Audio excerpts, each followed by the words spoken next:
Excellences, Mesdames et Messieurs, représentants du gouvernement de la République démocratique du Congo,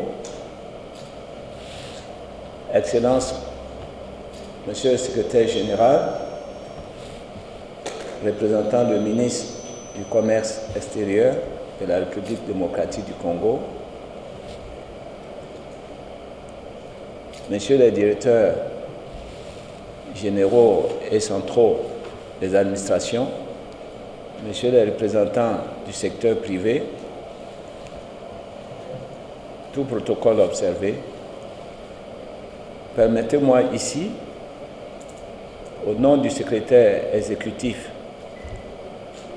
de la CEA, la Commission économique des Nations unies pour l'Afrique, de vous adresser ces vifs mots d'amitié, mais aussi de reconnaissance à tout le peuple de la République démocratique du Congo, dont les efforts constants, dont l'engagement aussi pour ce qui est de l'accompagnement du continent africain depuis les premiers temps de la transformation de notre continent, ont permis à divers moments de l'histoire d'apporter des solutions, non seulement des solutions de portée mondiale, à travers, comme vous le savez, la résolution du plus grand conflit qui a fait, je dirais, marquer aujourd'hui la destinée de notre monde. Je veux parler de la Deuxième Guerre mondiale, où les solutions, je dirais, pour ce qui est de la bombe atomique, ont pu être fournies à partir de ce grand pays qu'est la République démocratique du Congo. C'est avec un réel plaisir pour moi,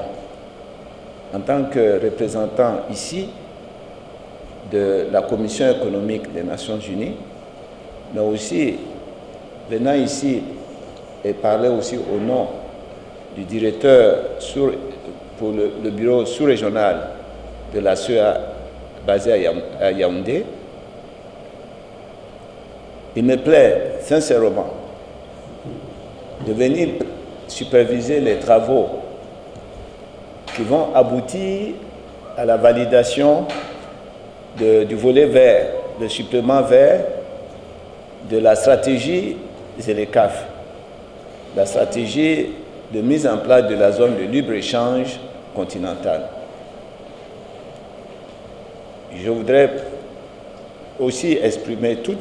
notre gratitude à l'endroit de l'Union européenne pour l'appui financier qu'elle octroie à notre organisation, nous permettant ainsi de faire avancer l'agenda de mise en œuvre, mise effective de la ZLECAf sur le continent en général et en RDC en particulier. Distingués invités, comme vous le savez, la ZLECAf est le plus grand accord commercial signé depuis la création de l'Organisation mondiale du commerce en 1995. Elle a été officiellement lancée le 1er janvier 2021 et représente aujourd'hui un marché unique de près de 1,4 milliard de consommateurs et de consommatrices, avec un PIB cumulé supérieur à 3 400 milliards de dollars. Ce marché sera le plus grand marché jamais construit au monde. La ZLECAf constitue ainsi un véritable catalyseur pour stimuler le commerce entre les pays africains, favoriser les chaînes de valeur régionales, soutenir le développement industriel, créer des opportunités d'affaires,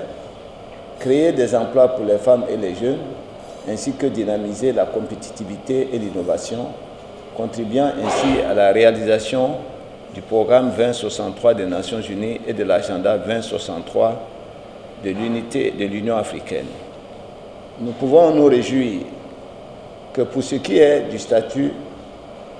de mise en œuvre de la ZLECAf, que la RDC a été un des tout premiers pays en 2018 pour avoir posé sa signature aux côtés des 48 autres États membres de l'Union africaine. Comme vous le savez, la zone de libre-échange continentale africaine qui, au